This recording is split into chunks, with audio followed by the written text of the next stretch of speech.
नमस्कार दोस्तों मैं प्रभु यादव स्वागत करता हूं आपके अपने चैनल प्रभु यूपीपी में। दोस्तों इस वीडियो के माध्यम से हम देखेंगे कि कैसे जो है आपको एक महीने की तैयारी में सिलेक्शन लेना है। दोस्तों आप जानते हैं कि आपके पास समय बहुत कम रह गया है और ऐसे में अब आपका जो अंतिम टच है वो बहुत ज्यादा इंपॉर्टेंट है। और दोस्तों आपको मैं बताना चाहूंगा, बहुत सारे ऐसे सेलेक्टेड बच्चे हैं जो कभी नहीं पढ़े, थोड़ा बहुत केवल पढ़ाई से वो जुड़े रहे और अंतिम समय में पढ़ करके उन्होंने जो है सिलेक्शन लिया है। लेकिन आप अगर उनके तैयारी पर अगर गौर करेंगे कि उन्होंने किस तरीके से सिलेक्शन लिया, तो आप पाएंगे कि उन्होंने विशेष टॉपिक्स को जो है उन्होंने टारगेट बनाया। अब वो कौन कौन से टॉपिक हैं जिनको टारगेट बना करके आप सिलेक्शन ले सकते हैं, इस वीडियो के माध्यम से हम उन्हीं टॉपिक्स को जो है देखने वाले हैं और समझने वाले हैं। तो दोस्तों वीडियो के अंत तक बने रहें क्योंकि ये वीडियो आपके लिए बहुत ज्यादा इंपॉर्टेंट रहने वाला है। दोस्तों सबसे पहले मैं बता दूं आपको, देखिए बहुत सारे ऐसे बच्चे हैं जो हमेशा से ये उनकी मेंटेलिटी रही है कि वो हिंदी को ना बहुत कम में आंकते हैं और यही हो जाता है उनसे मिस्टेक। हिंदी स्कोरिंग सब्जेक्ट है और अगर आप जितना अदर सब्जेक्ट को जितना आप समय दे रहे हो ना, अगर उसका 15% भी अगर आपने हिंदी को समय दे दिया तो मैं दावे के साथ कह सकता हूं कि आप 32 से 33 प्रश्न सही कर सकते हैं। ये मैं पूरी गारंटी के साथ कह रहा हूं क्योंकि मैंने खुद 32 प्रश्न सही किया था यूपी पुलिस कांस्टेबल में हिंदी। तो दोस्तों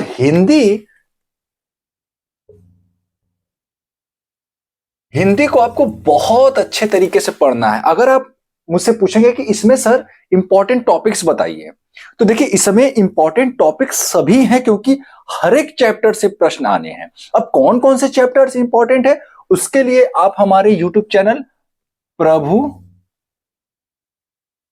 यूपीपी हिंदी, ठीक है, इसे अगर आप सब्सक्राइब करते हैं तो आप वहां पे आपको हिंदी की हर एक क्लासेस मिल जाएंगी और मैं उसी लेवल का पढ़ाया हूं जो आपके एग्जाम में पूछा जाएगा।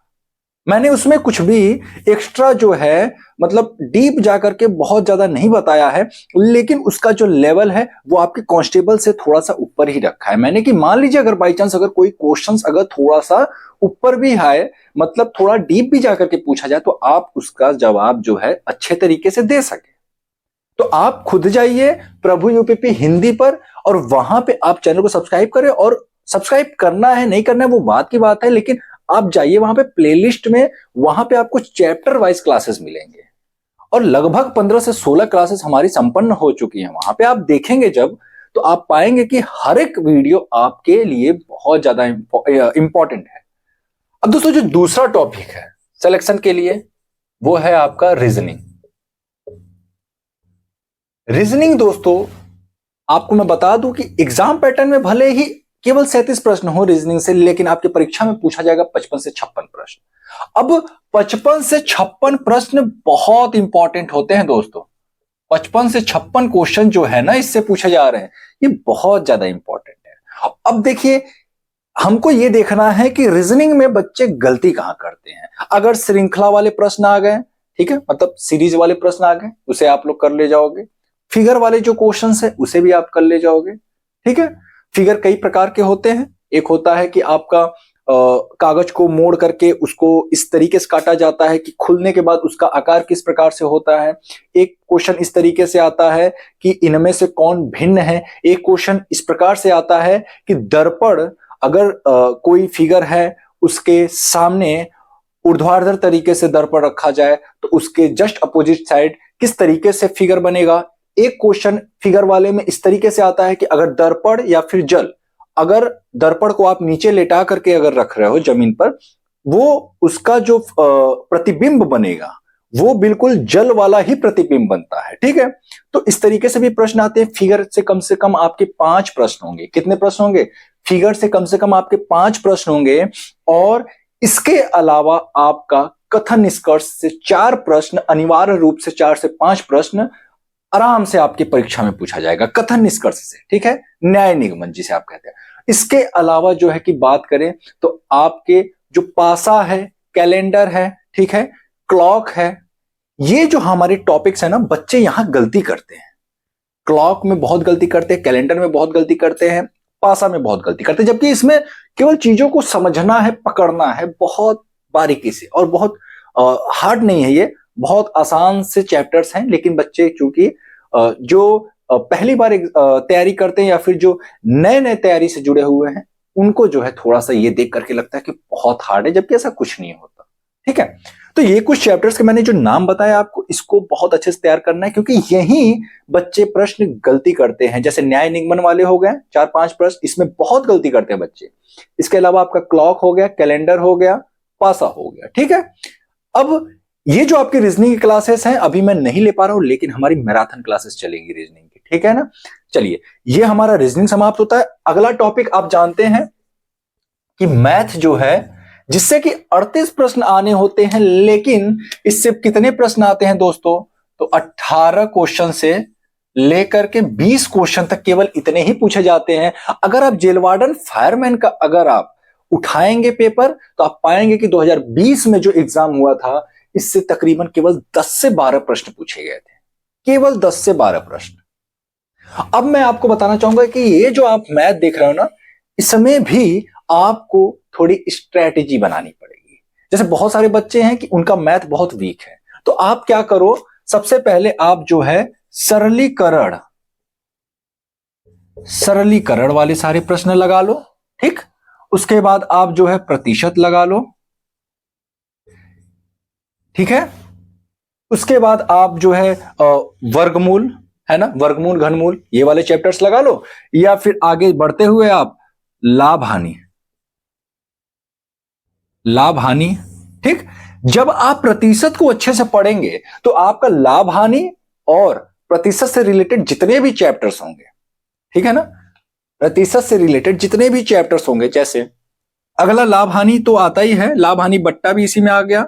उसके बाद एक और चैप्टर है हमारा एसआई और सीआई, सिंपल इंटरेस्ट और कंपाउंड इंटरेस्ट। बहुत आसान है, बहुत आसान तरीके से मैं बताऊंगा। केवल एक क्लास में हमारा सिंपल इंटरेस्ट खत्म होगा, दूसरे क्लास में हमारा कंपाउंड इंटरेस्ट।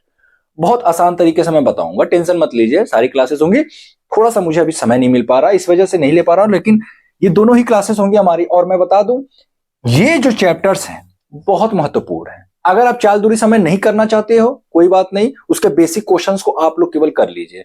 चाल बराबर दूरी बटा समय, ये फार्मूला सबको याद होगा। इसी बेस पे जो क्वेश्चंस बनते हैं, जैसे अगर किलोमीटर प्रति घंटा में है, तो उसे आपको मीटर पर सेकंड में कैसे बदलना है। अगर मीटर पर सेकंड में है तो उसे आपको किलोमीटर प्रति घंटा में या फिर इस तरीके से कैसे बदलना है। ये सारी चीजों को आप सीख ले, एक प्रश्न तो ऐसे ही बन जाना है, ठीक है ना। और एक प्रश्न डीप भी जाकर के पूछ देता है, जैसा कि 2018 के पेपर में पूछा गया था, एक प्रश्न चाल दूरी समय से थोड़ा सा डीप जाकर के पूछा था। तो बहुत सारे बच्चों ने उस प्रश्न को जो है छोड़ा था, क्योंकि वो टाइम टेकिंग था। अब चलिए ठीक है, ये हमारे टॉपिक्स हो गए, ठीक है। क्योंकि जब आप सरलीकरण पढ़ेंगे तो इससे आपके 3 से 4 प्रश्न पूछे जाएंगे। 3 प्रश्न तो कहीं नहीं गए, प्रतिशत से आपके 1-2 प्रश्न आ जाएंगे, लाभ हानि से आपके 1-2 प्रश्न आ गए। उसके बाद आपका एसआई सीआई से एक एक प्रश्न आ जाएगा, एक प्रश्न एसआई, एक प्रश्न आपका सीआई, ठीक है। यहां पे समाप्त होता है।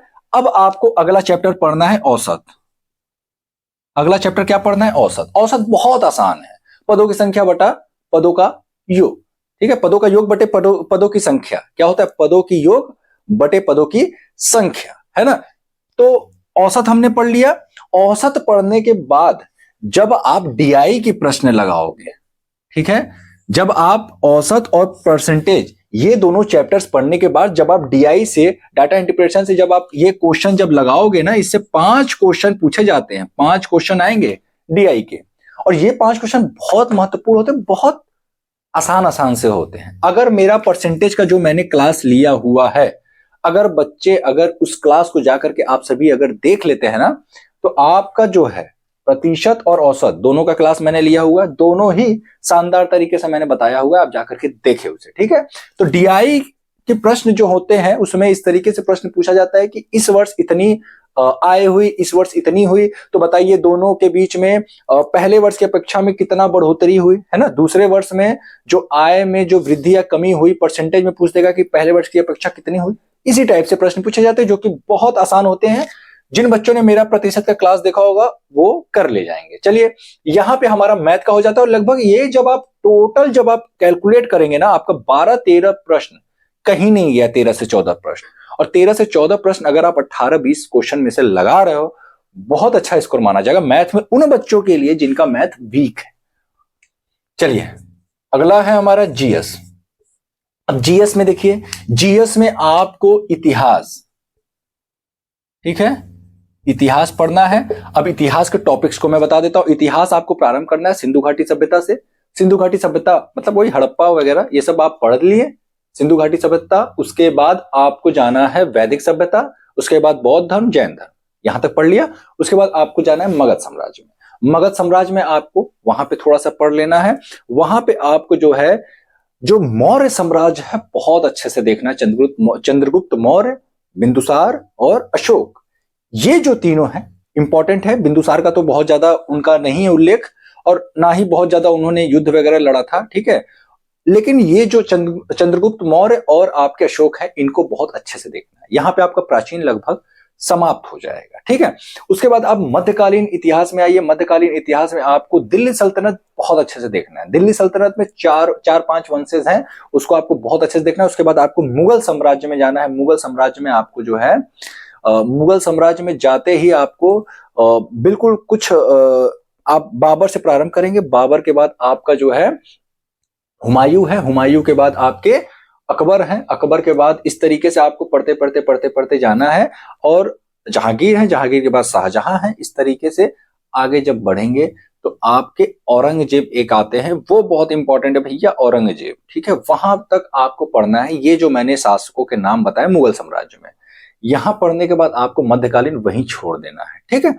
आधुनिक इतिहास आपको 1857 की क्रांति से लेकर के आपको पूरा आजादी तक यानी 1947 तक आपको बहुत अच्छे से देख लेना है। जितने भी गांधी युग के दौरान जो आंदोलन हुए उन सभी आंदोलनों को बहुत अच्छे से देखना। एक प्रश्न आपका गांधी जी से आएगा, एक प्रश्न आपका सुभाष चंद्र बोस जी से कंफर्म पूछा जाएगा, ठीक है।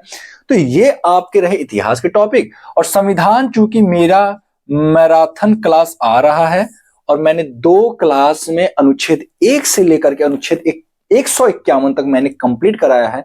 आप हमारे इसी चैनल पर जाइए, आपको वो क्लासेस मिल जाएंगी। तो ये हो गया हमारा संविधान। संविधान से लगभग 4 से 5 प्रश्न आएंगे और ये महत्वपूर्ण है। और इतिहास से भी आपके 4 से 5 प्रश्न आएंगे। इतिहास थोड़ा सा आपको और मेहनत करना पड़ेगा। संविधान है तो आप अगर मेरा मैराथन क्लास लेते हैं तो वो भी काफी होगा। इस वीडियो के बाद मैं जो है मेरे टेलीग्राम चैनल प्रभु यूपीपी ऑफिशियल, ठीक है, प्रभु यूपीपी ऑफिशियल पर मैं दोनों ही वीडियोस के लिंक मैं शेयर कर दूंगा जो मैंने मैराथन क्लास लिया हुआ है संविधान का।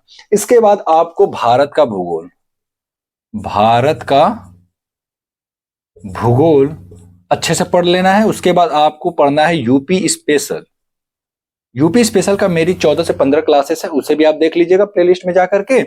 और भारत का भूगोल आप लूसेंट से पढ़ लेना, बहुत ही शॉर्ट में पढ़ना है भारत का भूगोल, ज्यादा डीप नहीं जाना है। इसके बाद आपको सीए यानी कि करेंट अफेयर देख लेना है, यूपी और सेंट्रल, है ना, दोनों के ही देख लेने हैं। और वर्ल्ड के कुछ जो इंपॉर्टेंट है उसको देख लेना है। और टॉपिक वाइज करेंट अफेयर में लेकर के आ रहा हूं, जैसे जो भी खेल हुए हैं, जितने लोगों की मृत्यु हुई है प्रसिद्ध व्यक्तियों की, उन सभी टॉपिक्स पर मेरे वीडियो जो है आते रह रहे हैं। तो ये कुछ तरीका है कि कैसे आपको जो है पेपर निकालना है, ठीक है। पेपर देने से पेपर नहीं निकलता है, पेपर के लिए स्ट्रेटेजी बनानी पड़ेगी, कौन कौन से टॉपिक को आपको टारगेट करना है। अगर आपने कुछ टॉपिक्स को अगर आपने टारगेट किया तो यकीनन पेपर जो है आराम से निकलेगा, बिल्कुल जो है टेंशन वाली बात नहीं है इसमें। उम्मीद करता हूं कि ये वीडियो आपको बहुत ही हेल्पफुल लगा होगा और बहुत इंफॉर्मेटिव भरा लगा होगा। दोस्तों अगर वीडियो अच्छा लगा तो प्लीज वीडियो को लाइक करें, चैनल को सब्सक्राइब करें। दोस्तों फिर मिलते हैं किसी अन्य वीडियो के साथ, तब तक के लिए जय हिंद।